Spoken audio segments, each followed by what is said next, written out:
21st. That's next Sunday from 2 to 4.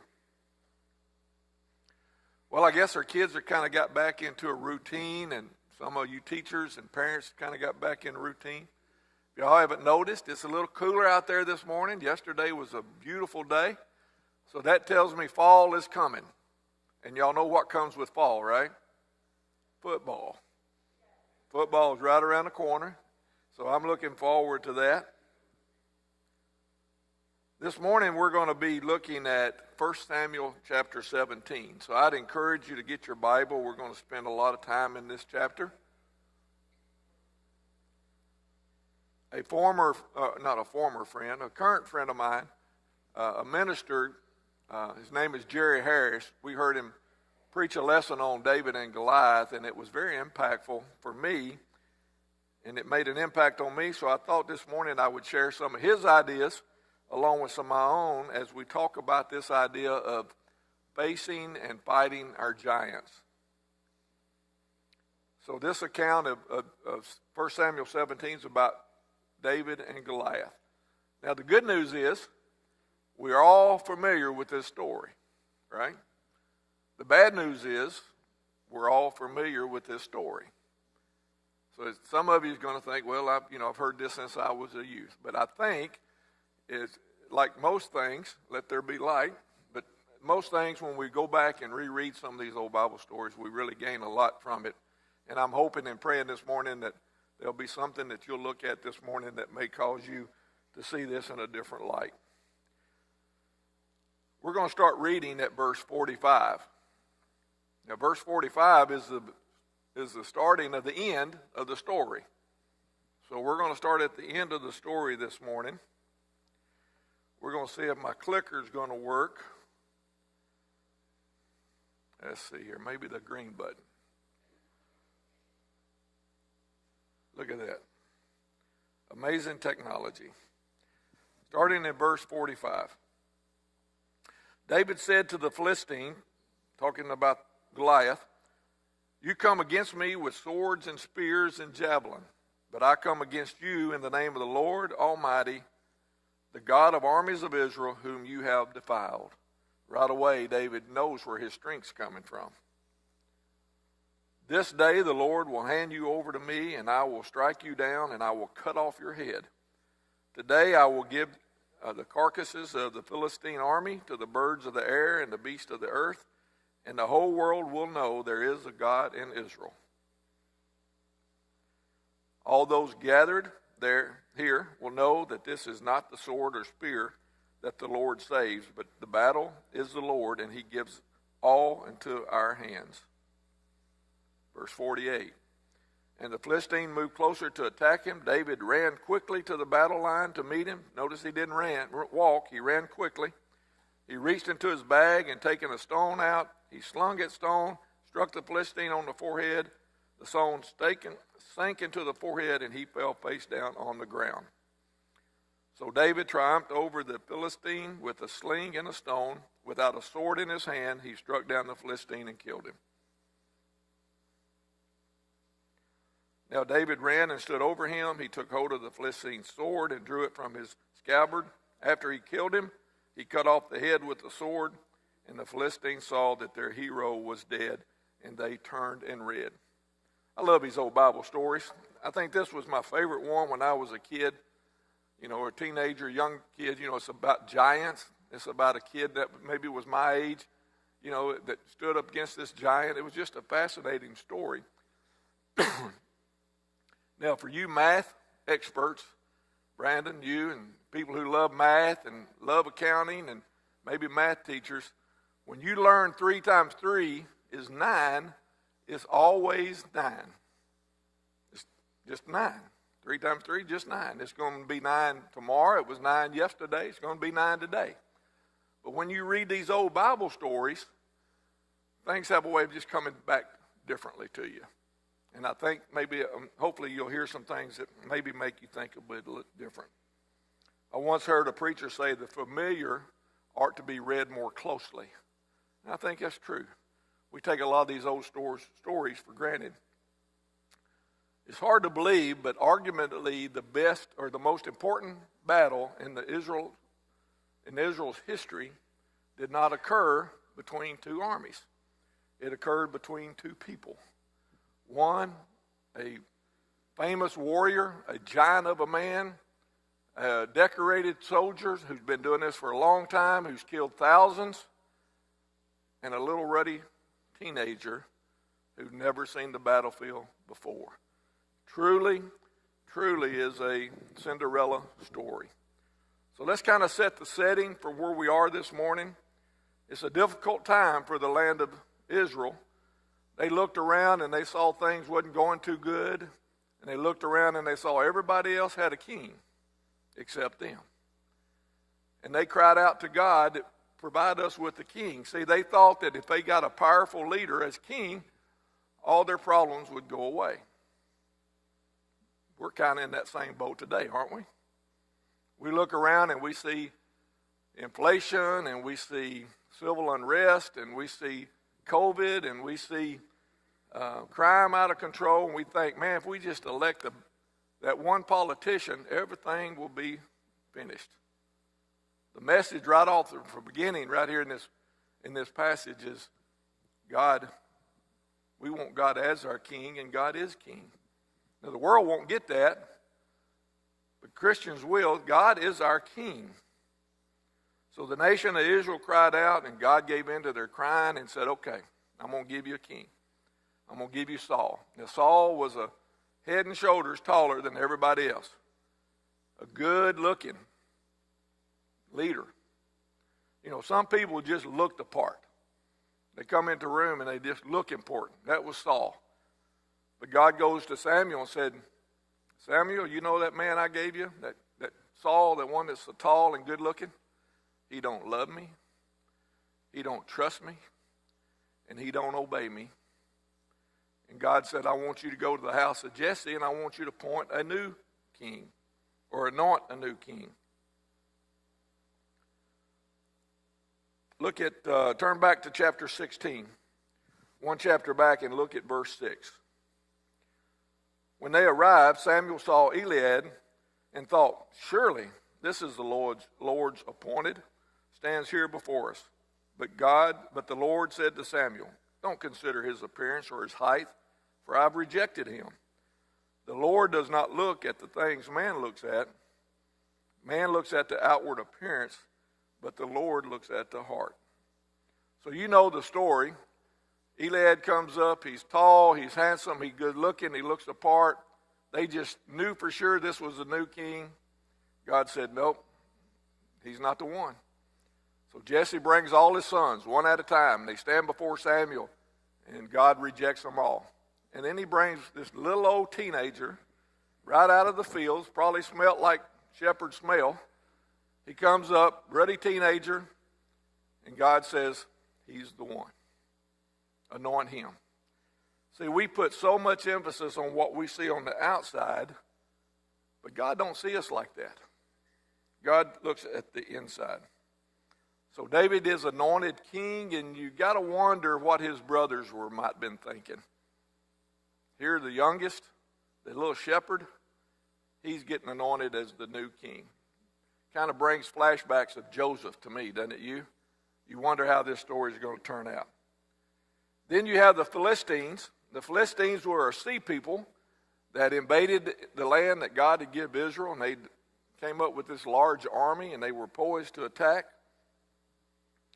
In verse 3, it tells you kind of the battlefield. This is the 17th chapter, verse 3. It said, the Philistines occupied one hill, and the Israelites another hill, and there was a valley in between them. So you got the Philistines over here on this hill. You got the Israelites on this hill. If the Philistines would have come down the hill and went through the valley and tried to come up the other hill, what's going to happen? Well, they're going to slow down, first of all, and they're going to have their footing is not going to be secure, and they really would set themselves up for an ambush. So they knew that they wouldn't be successful if they did that. And the Israelites were in the same position. They couldn't come down and go up the hill to attack the Philistines because they would know that it would be a defeat waiting for it to happen. So they come up, they're in a stalemate, so they come up with what we call a representative battle. You get your champion, we'll get our champion. Let them come and fight each other, and the winner takes all. And if we beat you, if ours beat yours, then you'll be our slaves, and if you beat ours, then we'll be your slaves. Don't you wish we had battles like that today? It sounds like a good idea, doesn't it? One problem was the Philistines had a giant. They had a champion. They had a famous warrior, and Israel didn't have that.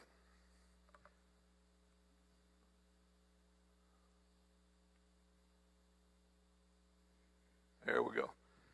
Problems with giants. Now, I know we're talking about David and Goliath, but I know most of y'all, if not all of you, understand the giants in life. Today, some of you may be fighting giants. It may be in form of a relationship problem. It may be your job not going like you want it to. It may be that you don't have a job and you need a job. Maybe it's your finances. I don't know if anybody's been to the service station or the grocery store lately, but that dollar don't go as far as it did not very long ago. Maybe you're struggling with your finances. Maybe your giant is relationships with your children or your grandchildren. I don't know if this would apply to anybody in here, but maybe you've got a strong-willed child or a strong grandchild, willed grandchild. Maybe your giant is a temptation. Maybe it's a sin that's facing you this morning, and you're battling that sin, that temptation. It may be that all the stuff that you hear on television and you see on social media may be stressing you out, making you fearful. Maybe that's your giant. But we're all facing giants. Now, the problem with giants is this. Now, I'm fixing to tell you something very profound. And I find out if I tell you I'm going to tell you something profound, you'll probably listen. You might even want to write this down. The problem with giants is they're big. Giants are big.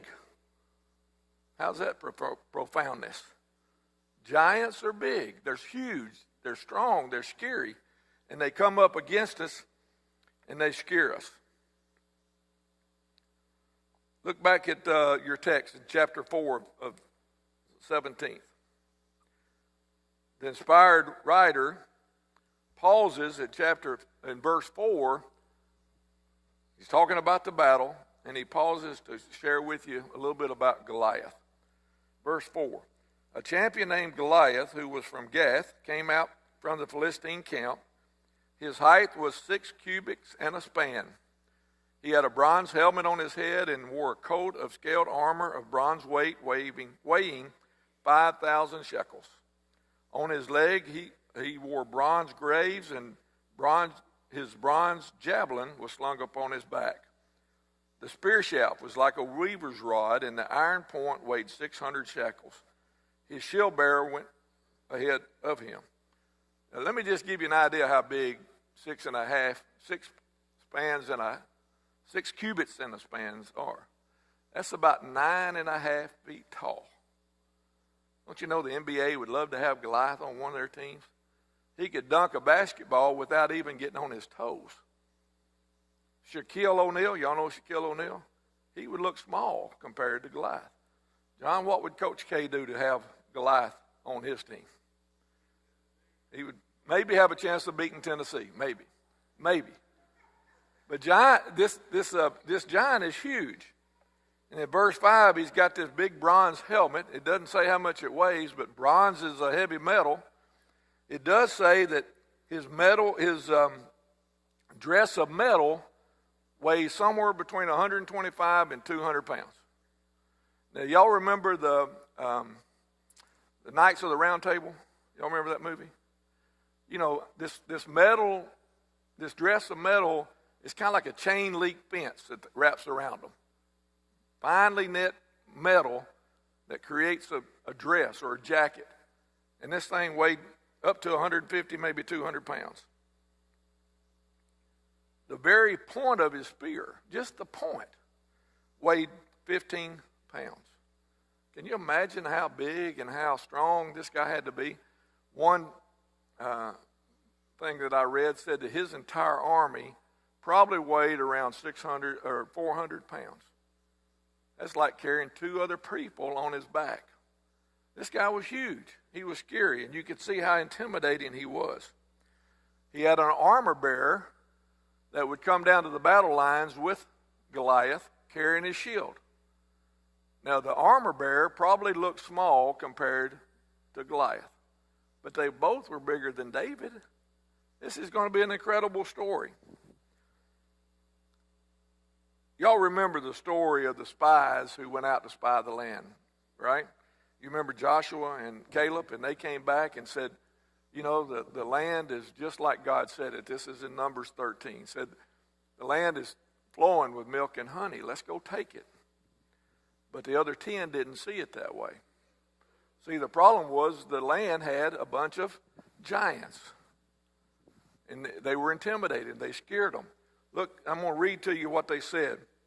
This is found in the 13th of Numbers, verse 32. We scouted out the land from the one end to the other, and it was a land that swallowed people whole. Everybody we saw was huge. Why, we even saw the Nephilim giants. Alongside them, listen, we felt like grasshoppers, and they looked down upon us like grasshoppers. So not only were these people giants, we felt like grasshoppers in their sight. Do you see what happens when you battle in giants? They're big. There we go. When you're facing your giants, we see ourselves as being smaller than we really are, and we see the giant as being bigger. Just our human nature. When we're battling these giants in life, we see the problem as being probably bigger than what it is, and we see ourselves being smaller. Now go back to 1 Samuel 17, and let's look at the challenge. Verse 8. Goliath stood and shouted to the ranks of Israel, why do you come out and line up for battle? So every day they would line up for battle like there's just going to be this big fight. One on one hill and the other on the other hill. And he said, every day you come out here and you line up for battle. Am I not a Philistine, and are you not the servants of Saul? Choose a man to come down to me. If he's able to fight and kill me, we'll become your subjects. If I overcome him and kill him, then you will become ours. Then the Philistines said, this day I defile the ranks of Israel. Give me a man and let us fight together. So Goliath said, send me a champion. If you kill me, then we'll be your servants. If I kill him, then you'll be our servants. Give me a man to fight. Saul and all the people of Israel heard this, and verse 11 says they were terrified. Here's the picture. Goliath, every day, would come down this hill, into the valley, and would come up a hill the little ways to the hill that the camp of Israel was on. He really put himself in a strategic disadvantage by being up that hill. But he'd come up that hill and dare them to send a man to fight. And it terrified Israel. And this didn't happen just one time. If you look at verse 16, it happened 40 days and 40 nights. So for 40 days, he'd come up into the valley, come up that second hill, and I imagine, even though the word doesn't say it, but I imagine every time he went up that hill, he took another step towards the top and was just daring them to send somebody to fight. By the way, when you're facing giants, I'm facing one right now. When you're facing your giants, they don't go away. They won't go away. They just keep getting bigger and bigger. You've got to take care and you've got to face these giants. Then in verse 17, David comes into the picture. Jesse said to David, take this ephah of roasted grain and these 10 loaves of breads for your brother and hurry to their camp. Take along these 10 cheeses to the commander of the unit. See how your brothers are and bring me back some assurance. You know, David never realized that morning when he woke up that he was going to be fighting in the most important battle of his life. Matter of fact, chapter 16, he didn't wake up that morning any idea that he was going to be appointed or anointed the new king of Israel. The point is, you just don't know. You just do not know what the day brings. I've got a friend of mine in my hometown who has a daughter. Her and her boyfriend were out on a date. And out of the clear blue, a semi pulled out in front of them. And she's going to be all right, but the boy's got 2 brain bleeds, and he's 21 or so years old, and, you know, it's still kind of up in the air what's going to happen. You know, we wake up in the morning and we just don't know what we may be facing. Look at verse 21. The difference between hearing and seeing. Israel and the Philistines were drawing up their lines facing each other. David left his things with the keeper of supplies. He ran to the battle lines and greeted his brothers. He was talking with his brothers. Goliath, the Philistine champion from Gath, stepped out from his lines and shouted his usual defiance.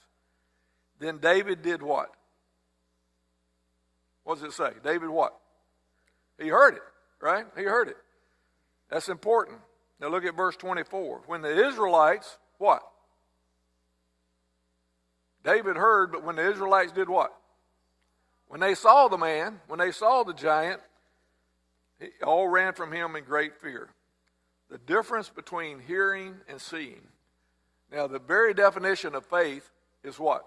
Belief in things not seen. We're told to walk by faith and not by sight.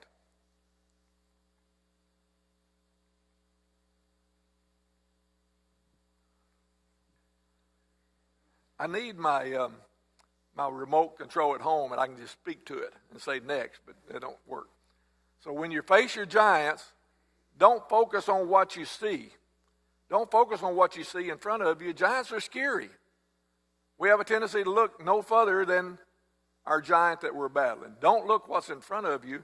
Think about and focus on the promises that God has given. Now, we think about that David only fought one battle against Goliath that day.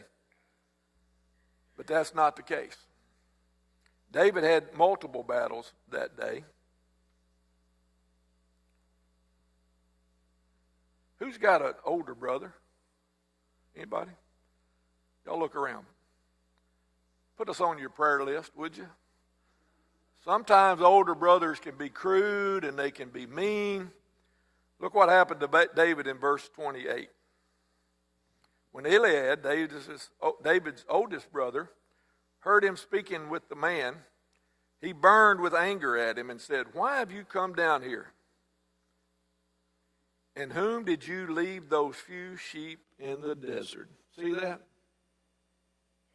"I know you're conceited and how wicked your heart is. You come down only to watch the battle, to watch us die." First of all, who should have been the first one to battle Goliath? Who was the king? Saul. He's probably the closest person on the entire army of Israel that was closest to the height of and the size of Goliath. And who should have been the second one who fought Goliath? If Saul wouldn't? Eliab. He was the tallest of the sons. He had that look when he entered the room. You knew he was an important person. But for 40 days, silence. Nada. Nothing. And then little David shows up and his brothers say, "What are you doing here? And who did you leave those few little baby lambs with? Who do you think you are? Shepherd boy? You pathetic little brother?" For those of us got big brothers, you can hear him. You can hear it, can't you? You know, aren't you glad that David didn't listen to what his brothers had to say? That he didn't change how he saw himself, or the size of his God didn't change because of the brothers' words? Aren't you glad he didn't tuck his tail and go home? Aren't you glad he didn't stop to fight his brothers?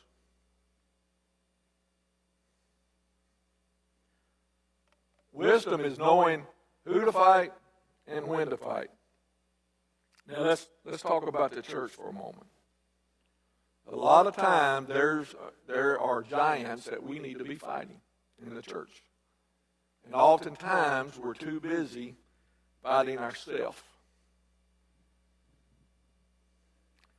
John Maxwell, he's not kin to me, unfortunately. He's a writer, a leadership book author, and also does speeches. He tells a story about a certain kind of crab that you can catch, and when you catch, you put them in a basket, and you don't have to put the top on the basket. Because as these crabs instinctively try to climb out, the other crabs pull them back down. And when I first heard that, my first thought was, that kind of sounds like the church, doesn't it? Sadly, people are in a hole, they're trying to climb out, they're trying to do something right, trying to change their lifestyle. Somebody will say something, they'll overhear other Christians talking, and will knock them right back down. And if it did in the church, our world is that way. But I'm just glad David didn't stop and fight his brothers.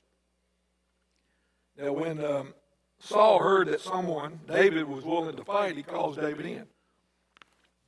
Starting in verse 31. And by the way, Saul had promised that whoever killed Goliath was going to get a big old pocket full of money. He's going to get his daughter's hand in marriage. I'm assuming that's a good thing. Surely he wouldn't pawn off an ugly daughter.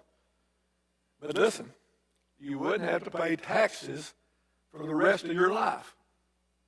That was the promise that he made to anybody who killed Goliath. Now, if I didn't have to pay taxes for the rest of my life, I might have lined up to volunteer. I might have at least thought about it a bit. But no one was willing to come forward to fight Goliath until little ruddy, teenage, pimple-faced David.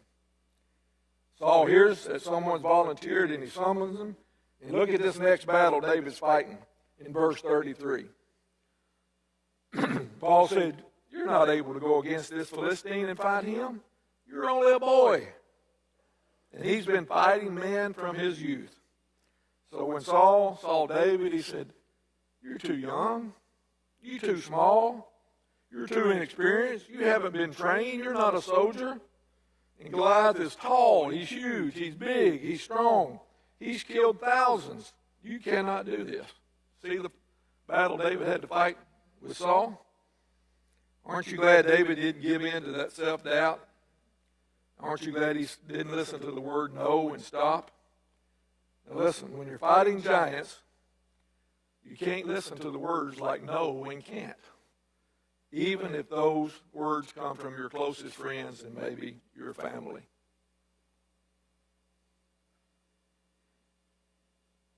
I'll get this in a moment.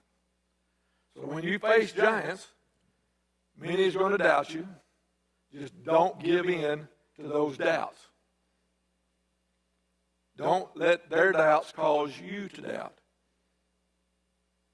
You persevere and you keep trying. Now look how David responded to Saul in verse 34. He said, "God has been training me all my life." He tells Saul the story where David defeated a bear. And David defeated the lion. Kathy and I was watching a movie the other day on Netflix or something, and in that movie, a grizzly bear attacked a human. And they are so ferocious. I mean, so massive, so ferocious. But David was able to kill a bear and a lion. And look at David's response in verse 37. "The Lord who delivers me from the paws of the lion and the paws of the bear will deliver me from the hand of the Philistines." Look at verse 38. Borrowed armor. Then Saul dresses David in his own tunic. He put on a cast of armor on him and a bronze helmet on his head. David fastened the sword around the tunic and tried walking around. "I cannot go in these," he said to Saul, "because I'm not used to them," so he took them off. Now Saul is a size 52 tall.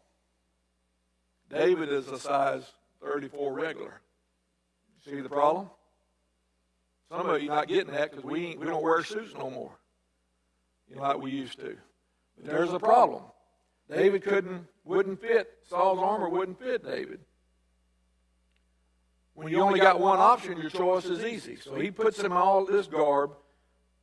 Verse 39 said that David tried to walk. So just imagine this teenager. He's got this bronze helmet that probably weighs more than his head, so he's having trouble stabilizing his head. He's got a sword around his back. It's probably dragging the ground as he walks. He said, it's almost hilarious that he's walking around wearing this grown man's armor. There's a point to that. Well, before I get to the point, let me tell you this. It's okay to seek counsel from other people, especially people who have went through a battle with a giant that you're facing. It's okay to do that. I'd encourage that. But the bottom line is, you got to be you and let God work through you. You've got to be you. You can't be somebody else. If you try to fight in somebody else's armor, it probably is not going to work. About a year and a half ago,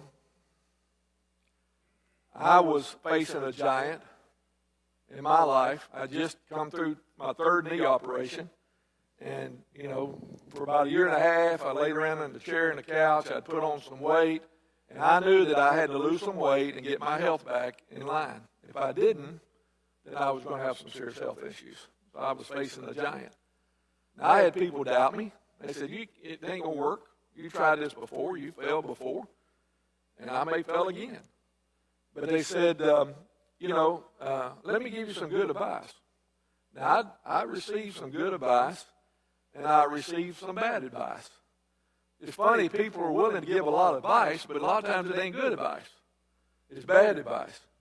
I had to be me, and I had to let God work through me.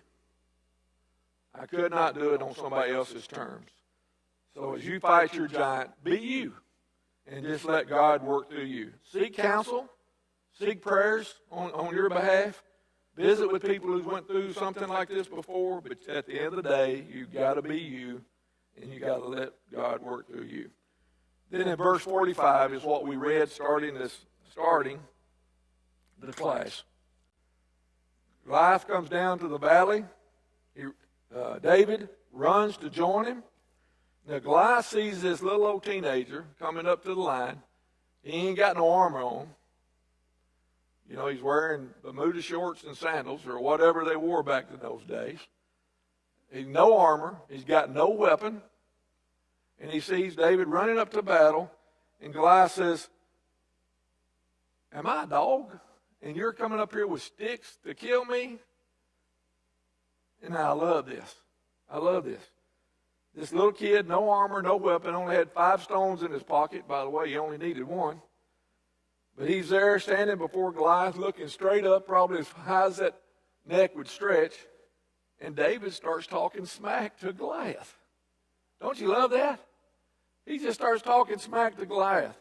He said, Goliath, you're big, but my God is bigger than you. Isn't that? Don't you just love David's confidence in God? He said, you're big, but my God is bigger than you. I don't care how big your giant is, folks. Your God is bigger than any giant you're ever going to face. He's bigger. I skipped a slide. But he's bigger than any God, any giant that you're going to face. So you know the story. Probably the easiest battle David had to fight that day was against Goliath. That was probably easier than the fights he had to fight against his brother and Saul and perception and how he looked, and he was young and he was inexperienced. That might have been the easiest battle, was with Goliath. Perhaps Goliath got a little cocky. This little teenager come up here with no weapons. Maybe Goliath had his helmet sitting on the back of his head and his head was exposed, or maybe he didn't pull his face shield down. Maybe he wasn't in a battle stance, with his shield held high. That teenagers didn't intimidate him. And you all know the story. David took out a stone, he slung it, hit the giant right in the forehead, and the Goliath fell like a ton of rocks straight down. David goes over and pulls out the sword of Goliath and Goliath kills him and cuts off his head. Then the Philistines retreated, and Israel overtook them, and the battle was won. So what's the point to all of this? Our God is able to defeat any giant that you're facing.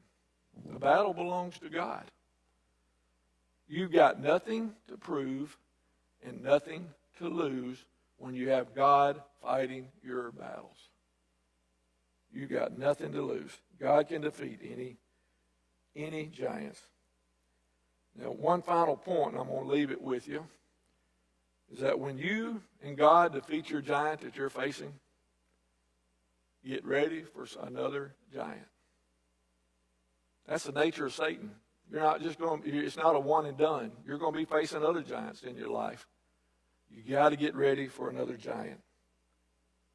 Just think about the giants David had to go through after Goliath. You remember? He had the sin with Bathsheba. He had the giant of being confronted with that sin. He had the giant of having to hide out and be in exile and running away, living in caves. He had the giant of losing his own son who died. He lost his best friend, Jonathan. David went through a lot of giants after Goliath. But he was able to persevere. He stayed strong because he built on his other successes and he has God in his corner. God will provide. James 1, 2, and 4 says, "Consider it pure joy, my brothers, whenever you face trials of many kind, because you know that the testing of your faith develops perseverance. Perseverance must finish its work so you may be mature and complete, not lacking anything." When you defeat your giant, your faith gets stronger, your reliance on God gets stronger, and you'll grow in your spiritual walk. Our God is bigger than any giant that you'll be facing. So, summary, you go against your giants, guess what? They're big, they're strong, they're scary. When you're facing your giants, we make them feel bigger than they are, and we seem smaller than we are. If we don't do anything about our giants, they're not going to go away. They're just going to keep getting bigger. When you face your giants, don't focus on the giant, but focus on God's promises. Wisdom is knowing who to fight and when. Don't let the doubts of others cause you to doubt on yourself and on your God. Rely on your past experiences and focus on how God has worked through your life to get you through that. Don't wear somebody else's armor. Be you. Let God work through you. And God is bigger and stronger than any giant. And then get ready for another, because this is happening. We're going to be facing giants. I hope that maybe there was something that we read or talked about that maybe caused you to think about this old familiar story a little differently. And I agree with what I said earlier. I think we need to read these stories more often, even though they're very, very familiar. As Dan says, I'm giving you 2.5 minutes back. You got time to go get you some coffee. You got time to maybe get a donut hole if there's any left. If not, there may be some back outside the fellowship hall. Anybody got any questions or comments? Thank you. Appreciate y'all. Thank y'all for listening. Thank you for being here, and we'll see you. Just get ready for work.